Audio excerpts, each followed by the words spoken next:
أهلا بيكم. معكم مستر نبيل نوار من Chapter 7 من The Prisoner of Zenda. ودي الكاركترز اللي هتكلم معانا في الشابتر ده.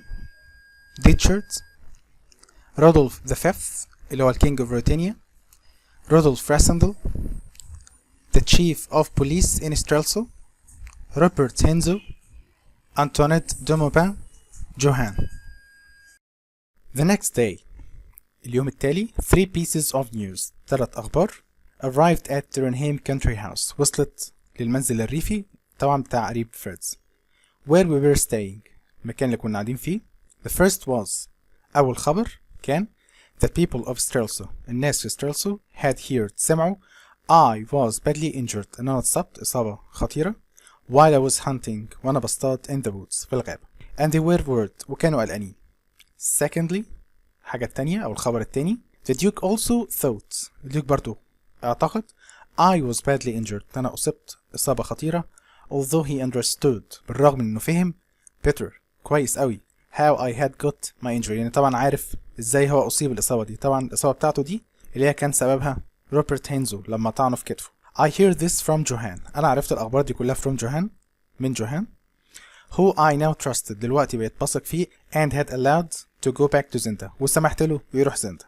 Thirdly، تالت خبر Marshal Strakensch، المارشال told me، قال لي that Princess Flavia، إن البرنسس had ordered him، أمرته to take her، ياخدها to see me، عشان تشوفني. When the princess arrived at Turnham، لما البرنسس وصلت البيت ده بتاع قريب فريدز اللي كان قاعد فيه طبعا راسندل ورجالته، she was relieved، كانت مرتاحة أو هديت to see that my injury، إنها تشوف إصابتي was not serious، ما كانتش خطيرة.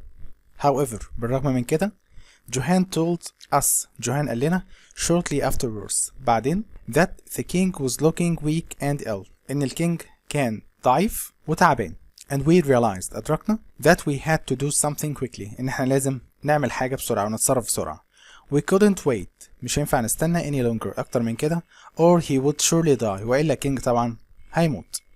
it was perhaps، ربما the strangest thing، دي أغرب حاجة in the history of any country، في تاريخ أي دولة that the king's brother، إن أخو الكينج and the pretending king، وكينج متظاهر أو بيمثل يعني near a quiet country town، بالقرب من مدينة ريفية during a time of peace، أثناء وقت السلم acted out a war، بيفتعلوا حرب. يعني أنا عايز أقول حاجة غريبة، المفروض في وقت سلم ما فيش حروب وكده. هنا بقى الغريب اللي بيحصل في المنطقة اللي هم قاعدين فيها دول إن أخو الكينج وكينج متظاهر بيفتعلوا حرب وقت السلم. ليه بقى؟ for the life، على حياة of a sick king، على حياة كينج مريض. with just a few people knowing about it، وبس قليل من الناس يعرفوا عن الحوار ده، وطبعا دي حاجة غريبة.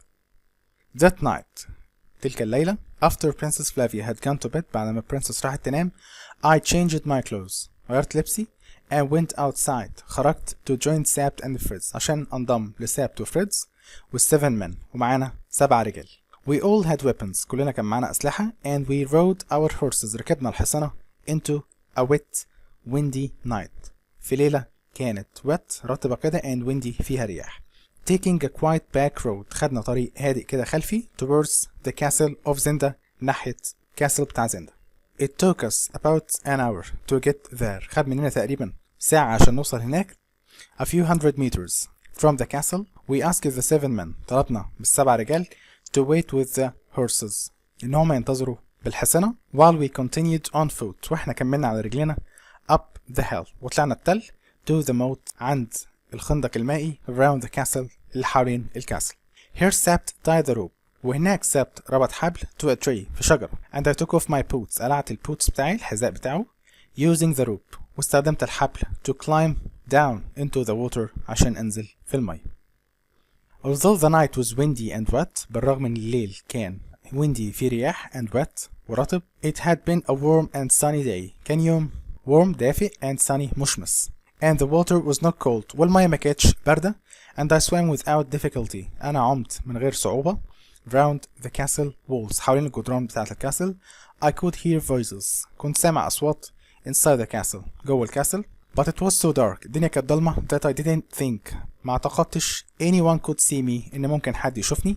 I remembered what Johan had told me، افتكرت اللي جوهان قالهولي and thought وفكرت I must now be near to the window ان انا لازم دلوقتي ابقى جنب الشباك to the king's room اللي هو في اوضة الكينج. طبعا بالمنظر ده والرسم اللي كان بيعوم لغاية لما قرب من البايب، وهنعرف الكلام ده كمان شوية، الماسورة اللي طالعة من الشباك اللي عند اوضة الكينج. Then I saw the giant pipe. بعد كده شفت الماسورة العملاقة that led from the window اللي خارجة من الشباك to the moat ونازلة عند الموت الخندق المائي. And I was about to go nearer. كنت بقرب when I heard noise. سمعت صوت ضوضاء. I now saw there was a boat. دلوقتي شفت ان في مركب next to the pipe جنب الماسورة. And in the boat في المركبة دي was a guard. كان في حارس carrying a large gun. شايل بندقية كبيرة. I went up to the boat. قربت من البوت as quietly as I could. بأهدأ ما يمكن. Then I saw that the guard was Max Holf. وبعدين اكتشفت ان الجارد ده هو ماكس هولف the brother of جوهان اخو جوهان. He was breathing slowly. كان بيتنفس كده ببطء and deeply. And I saw that he was asleep. واكتشفت طبعا انه نايم. I swam slowly. عمت ببطء and silently وبهدوء up to him لغاية لما رحت ناحيته. And though I hated to do it بالرغم ان انا كاره ان انا اعمل كده this was war. دي كانت حرب. هنفهم دلوقتي هو راسندل كان كاره يعمل ايه. So I stabbed him to death. فضلت أطعنه حتى الموت. يعني راسندل ما كانش عايز يقتله، بس طبعا هو في موضع حرب فكان لازم يخلص منه لأن لو ما قتلوش هو اللي هيقتله.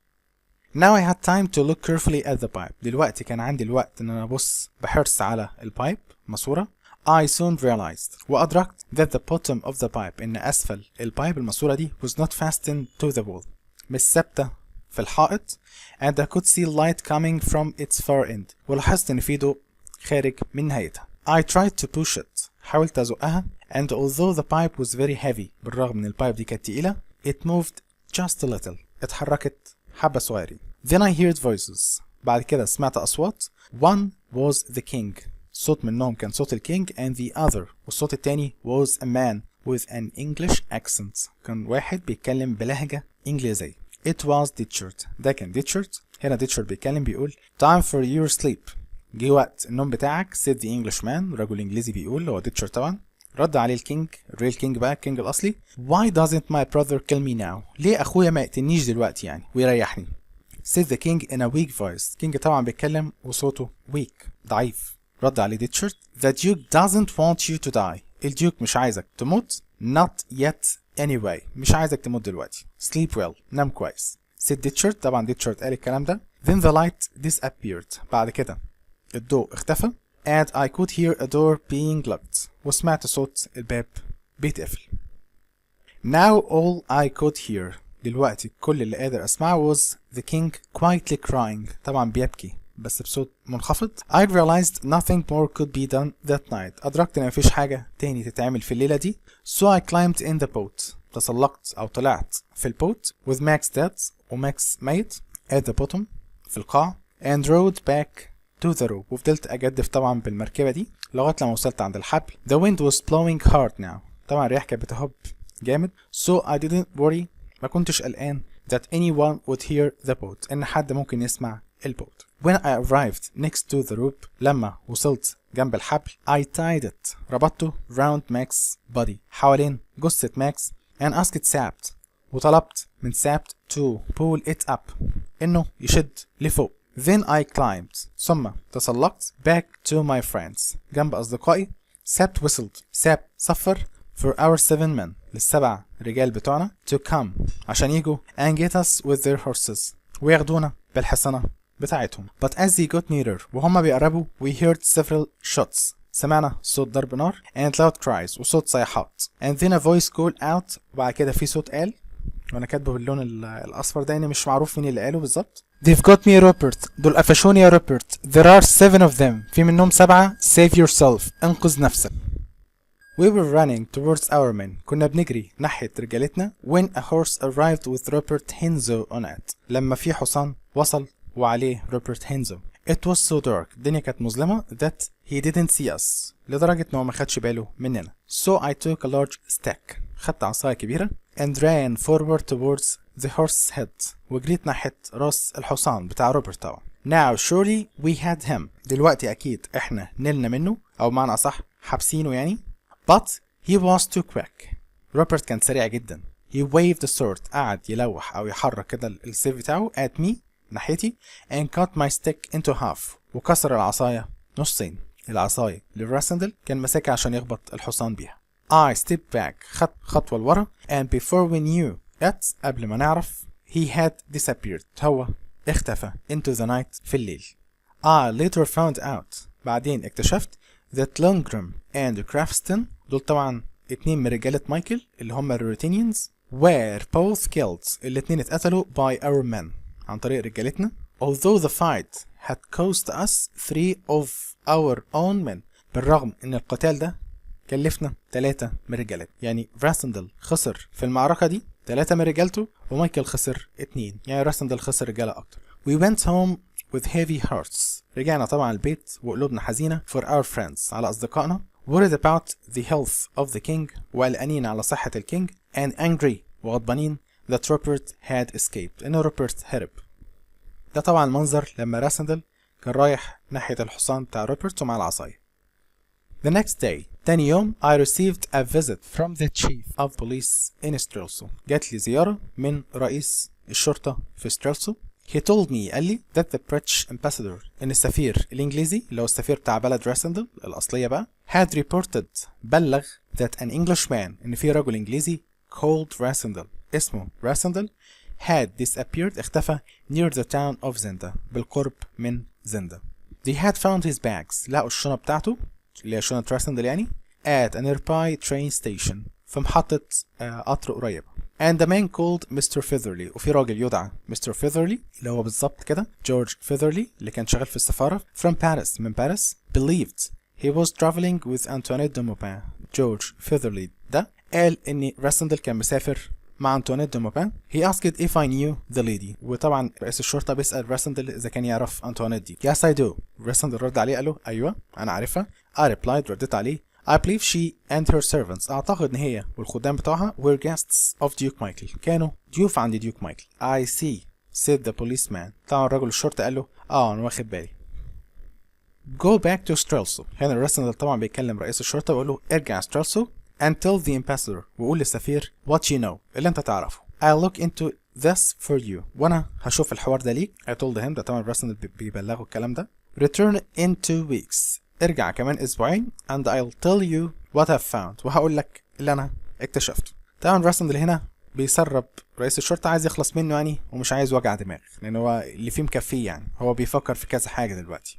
I wanted to have at least 2 weeks انا على الاقل عاوز اسبوعين without any more difficult questions من غير اسئلة صعبة. My game had almost been discovered لعبتي تقريبا اتكشفت. But with the policeman in town that day لما كان في شرطي في التاون في المدينة في اليوم ده there could be no more fighting around the castle. أكيد طبعا ما كانوش عارفين يتقاتلوا حوالين الكاسل. And Robert clearly felt safe enough وروبرت حس بأمان to ride out on his horse. طبعا روبرت لسه كان عامل كارثة قبلها إنه طبعا راسندل لما عرف إن في رئيس الشرطة في المنطقة قال بقى إيه أخد راحتي أكيد راسندل مش هيقدر يتقاتل معايا.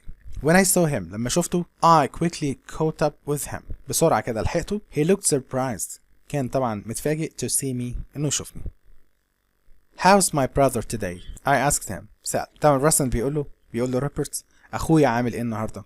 رد عليه روبرت he's well هو تمام. He replied رد he hopes he'll soon be in Strelso هو بيأمل إنه يبقى في ستريلسو في أقرب وقت. روبرت you're young. هنا طبعا راسندل بيقول له روبرت يا روبرت أنت صغير. Why are you doing this? أنت ليه بتعمل كده؟ If you let your prisoner go free لو أنت سبت السجين بتاعك حر I can help you أنا أقدر أساعدك. I said to him طبعا راسندل بيقول الكلام ده لروبرت You don't have to work for my brother أنت مش مضطر تشتغل مع أخويا. روبرت looked ahead of him روبرت بص قدامه كده and said nothing for a minute وما اتكلمش لمدة دقيقة كده. Then he spoke quietly وبعد كده اتكلم بصوت هادي كده. هنا روبرت هيتكلم يقول You may be right ربما يكون عندك حق. بيكلم راسندل طبعا. Attack the castle bravely أنا عايزك تهاجم الكاسل بشجاعة. I'll tell you when وأنا هقول لك امتى. But Fritz and Sapt must die بس فريدز وسابت لازم يموتوا. And so must Michael and the king وهكذا مايكل والكينج. That will leave 2 men alive وده هيسيب 2 على قيد الحياة. You and me طبعا روبرت بيتكلم عن نفسه بيقول له أنت وأنا هنفضل عايشين. You'll stay as the king أنت تفضل king and I'll have a reward وأنا هاخد مكافأة. بتاع راسندل كان مستغرب من كده، قال له would you really work against Michael؟ ايه ده، انت بجد ممكن تشتغل ضد مايكل؟ I asked him، سألته. he's not a good man، هو مش بني ادم كويس. طبعا روبرت هو اللي بيقول الكلام ده. he makes me angry، هو على طول بيضايقني. I nearly killed him myself last night، انا كنت هقتله بنفسي امبارح. think carefully about my plan، فكر في خطتي كويس. طبعا روبرت بيكمل كلامه. with that، وبده he rode off down the road، وطبعا انطلق على الطريق. later that day، بعدين في اليوم ده سابت could see that I was deep in thought، سابت شافني مستغرق في التفكير. but I didn't tell him، ما قلتلوش what I was thinking، انا بفكر فيه. there was a knock at the door، كان في خبط على الباب. and a boy brought me a message، في ولد جاب لي رسالة. it read، وده كان النص بتاعها. طبعا الرسالة دي كاتباها أنطوانيت دو موبان، بتقول جوهان will take this letter for me، جوهان هياخد اللتر ده ويدهوني. I warned you before، أنا حذرتك قبل كده. The Duke discovered that I helped you that night in the summer house، الديوك اكتشف إن أنا ساعدتك تلك الليلة في السمر هاوس، اللي هو طبعا لما راسندل راح عشان يقابلها. He's now keeping me a prisoner، دلوقتي الديوك حاططني سجينة in his mansion، في المانشن بتاعه. because he cannot trust me، ما بقاش يثق فيا. please if you can، من فضلك لو تقدر rescue me from this house of murderers، انقذني من بيت القتلة. طبعا ده تاني جواب تبعته أنطوانيت لراسندل. هي كل الجوابات اللي بعتتها 3. الأولاني لراسندل لما طبعا كانت بتقوله تعالى قابلني في السمر هاوس. التاني طبعا بعتته لبرنسس فلافيا عشان تحذرها من ديوك مايكل. وده التالت جواب تبعته لبرنسس فلافيا. بس ده طبعا أول مرة تطلب حاجة لنفسها، تملي كانت بتحذر، دلوقتي طبعا بتطلب من راسندل إنه ينقذها من بيت القتلة. وطبعا في الآخر ماضية أو موقعة على اللتر ده أنطوانيت دو موبان. What could I do؟ أعمل إيه؟ Time went on، طبعا الوقت كان بيمر. and I knew that for now، وأنا عارف إن دلوقتي I could do nothing to help either مدام دو موبان or the king، وأنا طبعا عارف إن أنا مش قادر أعمل حاجة أساعد بيها أنطوانيت أو الكينج. I soon heard that the people in Strelso، وسمعت بعدين إن الناس في ستريلسو didn't like the fact that، ما كانش عاجبهم الوضع that I had been away from them for so long، إن أنا بعيد عنهم وقت طويل. To keep them happy my messengers، الناس اللي بتبعت رسائل عندي told them، قالوا لهم that Flavia and I، إن فلافيا وأنا had arranged a date، رتبنا ميعاد for our wedding، لحفل الزفاف بتاعنا. news which was greeted with great joy، طبعا الأخبار دي لقت استحسان أو الناس طبعا كانت مبسوطة أوي من الأخبار دي. Not everyone wanted to know this news، مش الكل طبعا كان عاوز يسمع الأخبار دي. However، بالرغم من ذلك جوهان told me، قال لي that the Duke was furious، طبعا الديوك كان شايط غضبان قوي to hear about the wedding، إنه يسمع عن حفل الزفاف. طبعا الديوك فعلا كان نفسه يتجوز البرنسس. At the same time، في نفس الوقت the king had become so ill، الكينج تعب جدا. that لدرجة the Duke had asked for a doctor، لدرجة إن الديوك طلب دكتور to examine him، عشان يفحصه. The doctor advised him، الدكتور نصحه to set the king free at once، إنه يحرر طبعا أو يطلق الكينج يطلعه في الحال. But the Duke refused، بس طبعا الديوك رفض. adding، وقال that the doctor would have to stay with him، إن الدكتور ده لازم يقعد معاه until he was better or die، لغاية لما الكينج يتحسن أو يموت. whichever came first، شوف بقى أنهي تيجي الأول، يعني هو كده فاهم الدكتور يا إما يتحسن يا إما يموت. جوهان also told us، جوهان برضو قال لنا that Antoinette de Maupin was helping، كانت بتساعد to look after the king، إنها تاخد بالها من الكينج who was guarded by 2 of the remaining 6 men at all times. طبعا في 2 في حراسة الكينج طول الوقت طبعا من ال6 رجال اللي دلوقتي بقوا 4، لأن طبعا في 2 ماتوا اللي هو لونجرام وكرافستون. Although Johan didn't want to return to the castle، طبعا جوهان كان خايف يرجع الكاسل. we paid him well، احنا كنا بندفع له كويس to go back، عشان يرجع and act as our spy، وطبعا يتصرف كجاسوس لينا. I found out from Johan، اكتشفت من جوهان where all the people stayed، فين الناس بيبقوا موجودين at night بالليل in the castle في الكاسل and the mansion والمانشن and who had the keys، مين معاه المفاتيح to the doors بتاعت الأبواب. هنا طبعا راسندل بيقدم لجوهان عرض مغري شوية عشان يكمل في اللعبة بتاعتهم دي. I'll give you 50,000 pieces of gold، أنا هديك 50,000 قطعة ذهبية if you do what I ask you، لو عملت اللي بطلبه منك tomorrow night، بكرة بالليل. I told جوهان، قلت لجوهان I hear، أنا سامع there are new servants، إن في خدام جداد at the castle في الكاسل. Do these servants know the king is a prisoner there؟ هما السيرفنتس دول الخدام دول عارفين ان الكينج ساجين هناك؟ رد جوهان وقال له no they don't know who the prisoner is. لا ما يعرفوش مين المسجون ده. he answered رد علي so if they saw me لو شافوني they would think that I was the king هيعتقدوا اني انا الكينج. I asked طبعا راسندل بيسأل. رد جوهان yes they would sir ايوه هيعتقدوا ان انت الكينج يا فندم. good كويس. tomorrow night بكره بالليل give this letter to Antoinette de Maupin ادي الجواب ده لأنطوانيت دو موبان. then ثم at 2 o'clock الساعة 2 in the morning الفجر open the front door افتح الباب الأمامي to the mansion بتاع المانشن. ask no more questions ما تسألش أسئلة تاني. now go يلا انطلق. طبعا راسندل في دماغه خطة. هو عاوز طبعا جوهان يساعدهم في الخطة دي بحيث انه يفتح باب المانشن وبيسمح بكده لرجالة راسندل يخشوا عشان طبعا بعدين يقدروا ينقذوا الكينج. when he was gone لما جوهان مشي I told Sapt and the Fritz about my plan. هنا بقى راسندل هيبتدي يحكي لسابت وفريدز عن الخطة بتاعته. والأول مرة راسندل هو اللي يعمل خطة. it was our only chance كانت فرصتنا الوحيدة to save the king عشان ننقذ الكينج. Sapt would take some men. الخطة بقى كالتالي. سابت هياخد بعض الرجال to the front door of the mansion عند البوابة الأمامية بتاعة المانشن اللي طبعا المفروض جوهان زي ما اتفق معاه هيفتحها الساعة 2. when جوهان opened the door لما جوهان يفتح الباب ده they would quickly enter هيخشوا بسرعة رجالة سابت طبعا and tie up the servants ويكتفوا الخدام if they didn't want to help the king لو رفضوا انه يساعدوا الكينج. at the same time في نفس الوقت مدام دو موبان would cry out for help هتصرخ طبعا تطلب المساعدة from her room من الأوضة بتاعتها. The Duke would surely come to see what was happening. أكيد الديوك هيجي عشان يشوف إيه اللي بيحصل. and we could take him. وساعتها إحنا هنتكلف فيه.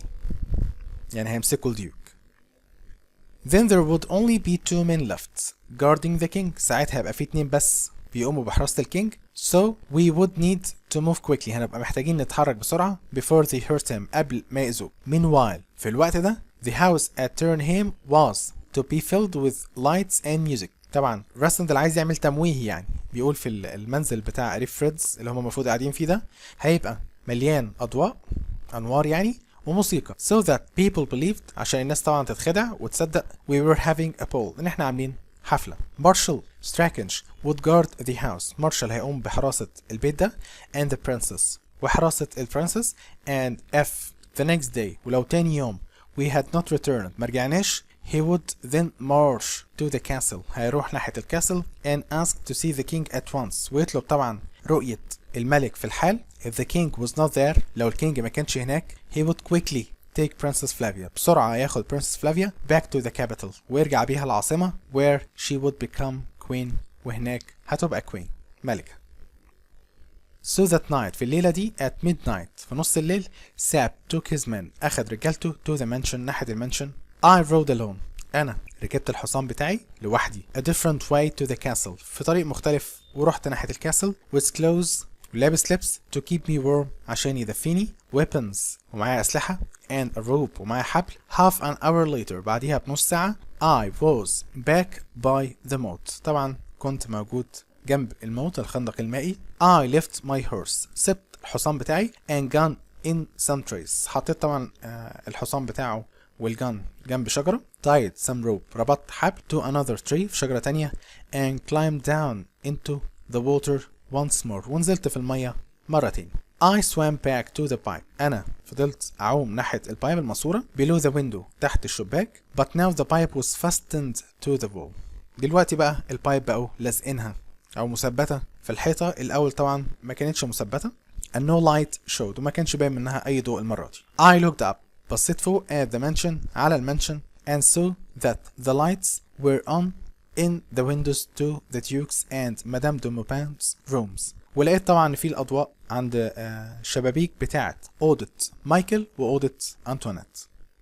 Then I heard voices بعدين سمعت أصوات and I saw Rupert walk towards the castle ولقيت إن روبرت بيتحرك ناحية الكاسل onto the drawbridge على الدروبريدج اللي هو الكوبري ده with دوغوتي ومعاه دوغوتي. هنا روبرت بيتكلم بيقول let's go across خلينا نعدي before they left the drawbridge قبل ما يرفعوا أو يشيلوا الدروبريدج الكوبري ده for the night بالليل لأن طبعا هم متعودين كل ليل بيرفعوا الدروبريدج يعني كده مفيش حد هيبقى محتاج يعدي. روبرت said طبعا روبرت اللي قال الكلام ده they walked across طبعا هم عبروا and shortly after بعديها بوقت قصير the bridge went up البريدج طبعا اترفع الكوبري ده. a few minutes later بعديها بكام دقيقة روبرت returned alone روبرت رجع لوحده. he looked around him قعد يبص والتفت حواليه كده and then quietly وبعدين بهدوء climbed down some hidden steps نزل على سلالم كده مختفية to the moat في الخندق المائي and swam across يعني المية كانت مغطية كام سلمة كده وروبرت نزل عليهم وابتدى يعوم. then he climbed some steps وما فضل يعوم شوية طلع على سلالم تانية opposite في الجهة المقابلة and disappeared back into the mansion واختفى في المنشن. هو طبعا المفروض لو عاوز يرجع المنشن يرجع عن طريق الدروبريدج بس معنى انه يرجع بالطريقة دي لا هو بيفكر في حاجة طبعا مش عايز حد يعرفها. what was he doing يا ترى بيعمل ايه؟ it seemed that I was not the only one شكلي مش انا الوحيد who had a plan اللي عنده خطة for that dark warm night في الليلة المظلمة الدافئة دي. ده طبعا راسن اللي هو اللي بيقول الكلام ده. ودي نهاية Chapter 7. Thanks for watching.